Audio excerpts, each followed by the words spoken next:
पहली की सोच और आज की सोच के बीच में अंतर देखिए। पहली की सोच थी कि जो बजट आपको दिया गया है उसमें से बचत करो ताकि रेवेन्यू डेफिसिट कम दिखे, फिस्कल डेफिसिट कम दिखे। आज की सोच है कि पैसे की कमी नहीं है, लेकिन पैसा का पूर्ण सदुपयोग करके राष्ट्र के निर्माण पे, कैपेक्स पे आप आगे बढ़ो। आज भारत में 23 वंदे भारत ट्रेन चल रहे हैं।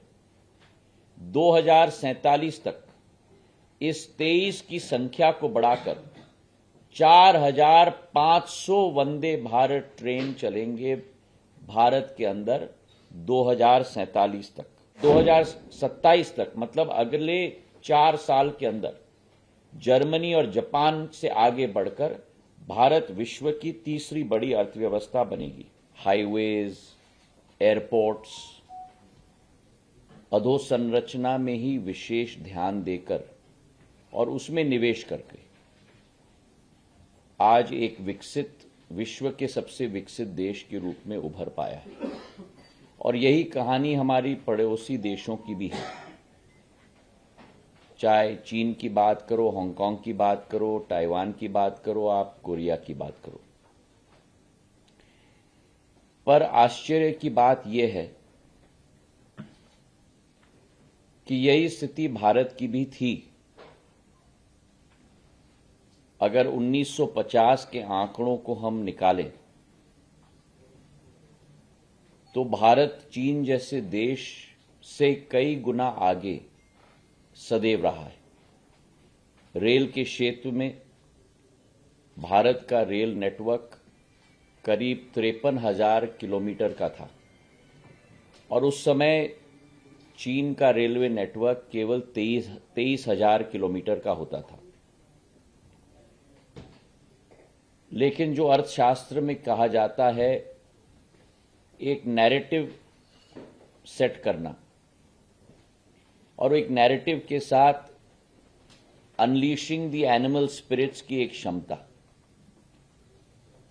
एंटरप्रेन्योरिज्म हो, निवेश हो, नेतृत्व हो, क्षमता हो, और इन चारों शक्तियों को लेकर क्रियान्वयन करके नतीजे पे हम लोग उतर पाएं।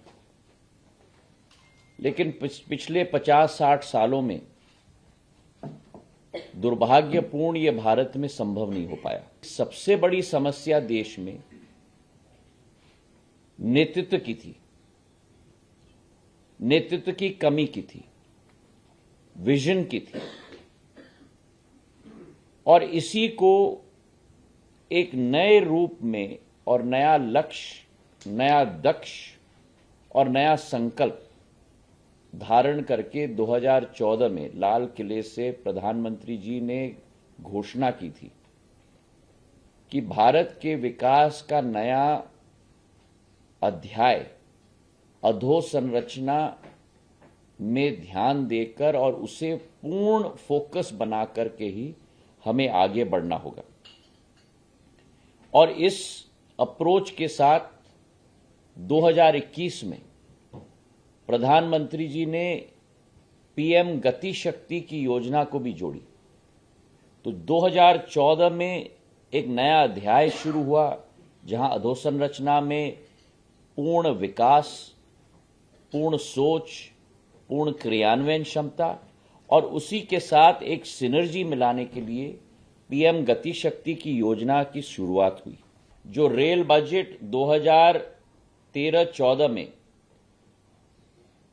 29,000 करोड़ का था, उसे आज 9 गुना 9 वर्षों में बढ़ाकर आज वही रेल बजट 2,40,000 करोड़ का बन चुका है उसी देश के अंदर।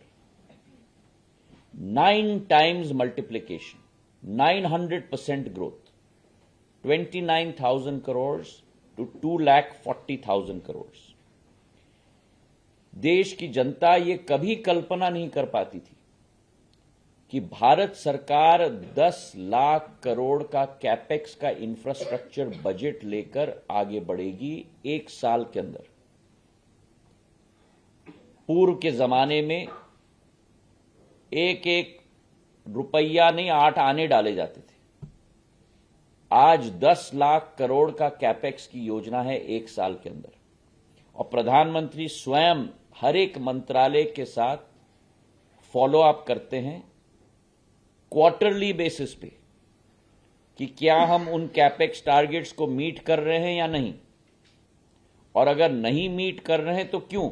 अगर हम देखें कि 2004 से 2014 के बीच में रेल के नेटवर्क में नए रेल 14,985 किलोमीटर का ट्रैक का निर्माण हुआ था।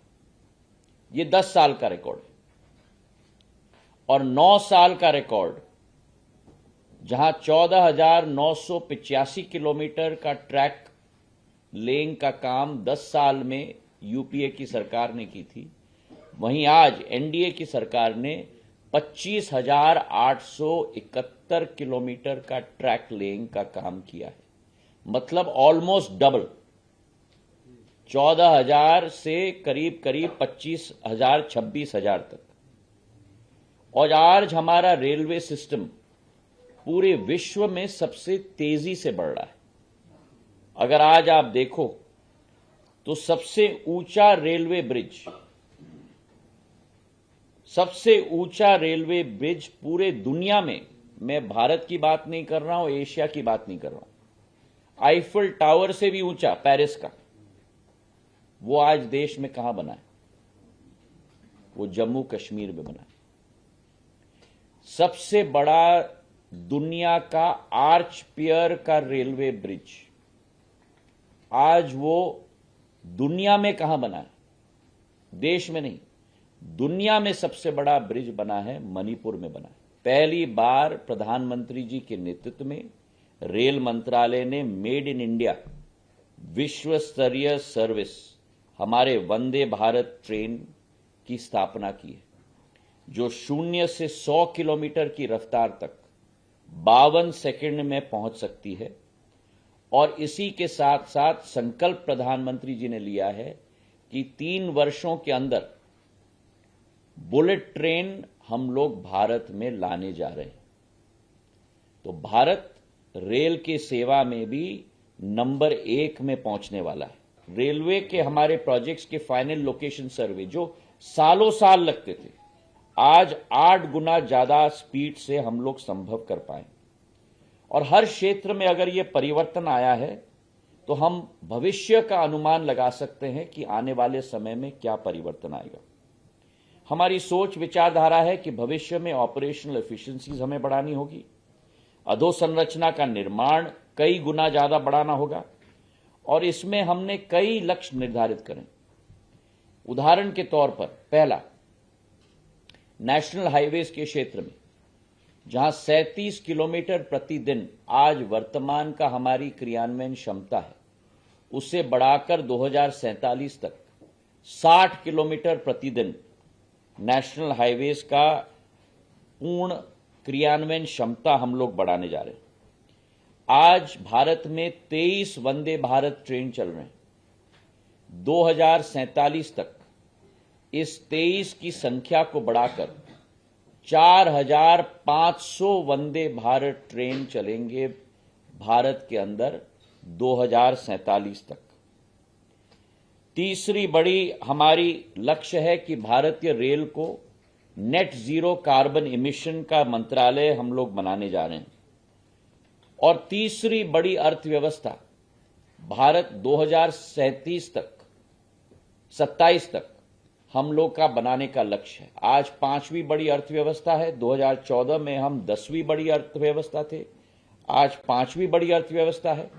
और 2027 तक मतलब अगले 4 साल के अंदर जर्मनी और जापान से आगे बढ़कर भारत विश्व की तीसरी बड़ी अर्थव्यवस्था बनेगी।